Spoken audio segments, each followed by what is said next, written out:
Hi, Rocker here. Today I want to talk about the aspect of slaves having authority and rule over the free. That whenever this has happened, it has always ended up resulting in disaster, a complete failure. Recently, we had a discussion on FetLife concerning this, and I brought it up very strongly that slaves should not have authority and rule over the free. And this concerned a group called Silk&Steel. There you had a slave that had ownership of a group. Not only did she have ownership of the group, but some of the men actually encouraged and supported her nomination to be able to rule over them, to have authority over them. Not only that, but there is another group called the Silk and Steel Moderation Discussion Group, which was just a group basically of the moderators. That she was the owner of that. Now, why is this such a big deal? Well, a couple of things that are very important to remember.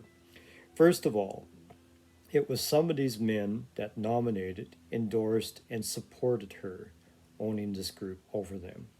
Secondly, she was the one that chose who would be moderators and who would be kicked out as moderators. A slave was given authority to be able to pick and choose who was going to be moderators in the group. And a slave was given authority to be able to kick out mods that she once had in the group, that she had a falling out with, that she ended up booting them out of the group. That is not a place for a slave. She should not be in that place of authority.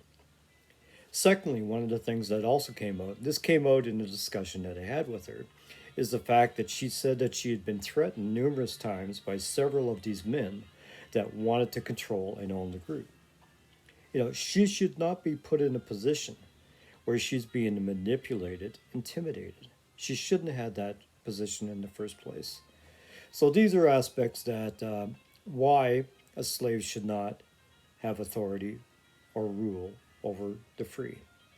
Now, what also came about is that this came about in a thread recently on FetLife, is when I brought this up, is that you had certain individuals try and defend their ideas until they actually came to realization is that, yeah, they fucked up.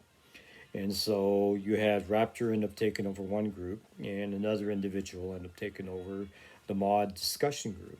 So they realized that what they were doing was wrong. But it only came to a head because I ended up pushing the issue. And the fact that I tried being very straightforward is that, guys, what the hell are you doing here? You can't be doing this. A slave should not have authority over you. A slave should not be able to pick and choose who's a moderator. And slave definitely should not be able to boot other mods, free people, out of a group. It's just a situation and a reasoning that is doomed for failure.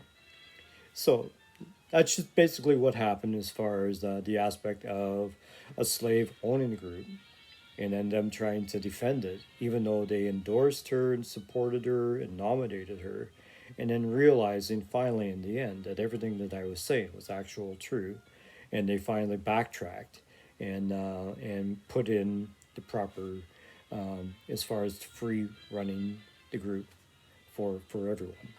So thank you very much.